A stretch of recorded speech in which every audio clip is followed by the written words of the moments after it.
So many churches are utilizing personal monitor mixers, and these solutions are great. They give each musician control, they speed up rehearsals, and they even reduce the chaos of shouting mix requests across the stage. But sometimes you run into a problem: limited channel count. Today I'm going to show you how to set up your groups to make the most out of a 16-channel personal monitor mixer. So for this video, we're working with the Allen & Heath ME1 paired with the SQ7 console.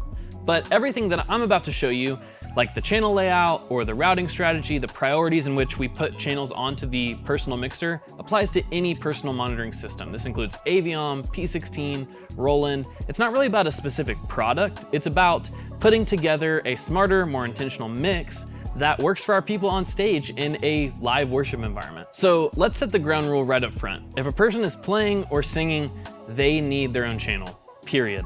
We are not going to group instruments together. That would just be a terrible experience for your people on stage. Like giving the electric guitarist a channel that says band, or trying to lump 3 vocalists into a BGV channel and hope that they hear themselves. Each musician or vocalist, they need to get their own channel because that's actually what makes personal mixers great. That's priority number 1. So here's how we're gonna lay this out on our personal mixer. All right, so this is how we're gonna do it. Drums 1 and 2 are gonna be dedicated to drums. This is gonna be a stereo aux. 3 is going to be a mono aux with click and cue summed together. 4 is going to be a direct out of bass. 5 is gonna be a direct out of guitar 1. 6 is gonna be a direct out of guitar 2. 7 and 8 are going to be a stereo aux with both the keys channels summed together. 9 and 10 are going to be tracks left and right. This is a stereo aux. 11, 12, and 13 are going to be vocals. 14 and 15 are going to be a stereo aux of our room mics. And then 16 is going to be our vocal reverb so that we keep our vocalists in a nice space. Everything is isolated.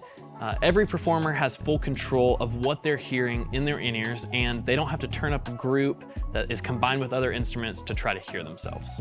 So let's talk about how to build that inside of your console. First, we're gonna talk about submixing our drums. We need to create a stereo aux for our drums and send all of our drum microphones into that aux and mix it just like you would for front of house. That stereo aux becomes channels 1 and 2 on your personal mixer.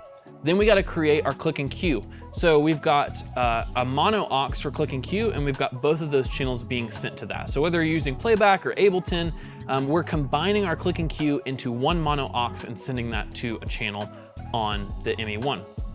Then we talk about patching direct outs, like bass guitars, electric guitars, and all of our vocals. These are taking the channels themselves and sending it straight to the mixer. So no auxes involved with these channels. You want to use post EQ and pre-fader as the tap point so that front of house moves don't mess with what the band is hearing. So no matter what you do here at front of house, they don't get affected. So let's talk about stereo sources like our keys and our tracks. These are also direct outs, and they're being sent as stereo pairs. So when we patch them to our mixers, we need to make sure they are odd even. So they start with an odd number like 7 and end with an even number like 8, and not starting with 8 and ending with 9. That way we can link them, and when we adjust one channel, it adjusts both. So let's talk about reverb and room mics.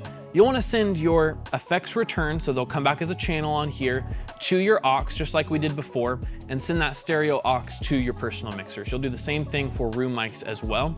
If you're running out of space, you could send this to a mono aux and just send one channel to your personal mixer as well.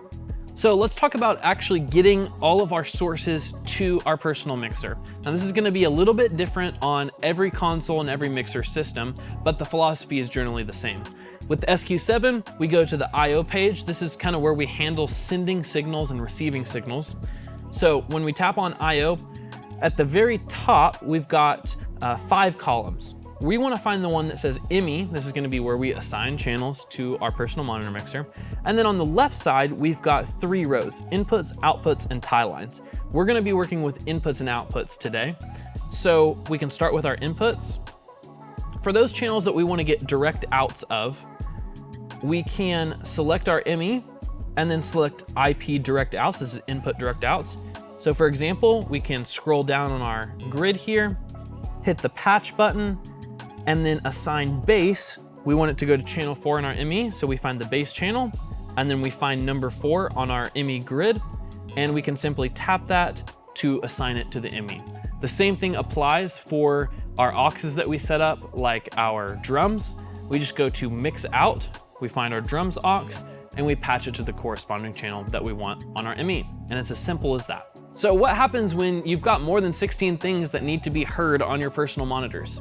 I'm gonna give you a priority list when space eventually runs out. Priority number 1 is gonna be every musician needs their own channel. This is gonna be that point that we touched on at the first of the video. Never combine instruments because personal control needs to come first. Priority 2 is gonna be to make those stereo sources mono. Obviously this isn't ideal, but you can start with those keys and those tracks. You're gonna lose some width, but it still keeps those sources accessible. Priority number 3 is to make your drum submix mono. This still gives you the punch and the clarity of having the drums in your mix, just not the stereo imaging that you may get from stereo. Priority number 4 is to ditch those room mics. They're a bonus, they're a luxury, but they're definitely not required. And number 5, this one hurts a little bit, drop the reverb. Dry vocals aren't ideal, but it's definitely better than losing a whole channel. So when you run out of space, use that hierarchy to protect what matters most. Now, this setup, it simply just works. The electric guitar player hears their guitar and not a blend of 4 guitars. The singer can adjust their specific mic, and every channel on your personal mixer just makes sense. No guesswork, no where am I in the mixer? I just can't hear, there's no clarity, and eventually that leads to a lack of confidence on stage. So let's hit a few common mistakes that you'll want to avoid. Number 1 is forgetting stereo links. So you want to make sure that your stereo channels are linked together so that you don't have to adjust the left and the right channels separately. Another one that we see is not balancing the drum submix. If the overheads are way louder than the kick drum, then guess what? That's what the whole band hears. So using pre-fader mixes and kind of pre-mixing them for our band keeps everything nice and clear and keeps the band having a good in-ear monitoring experience. So to recap, give every person their own channel. Keep instruments and voices separate.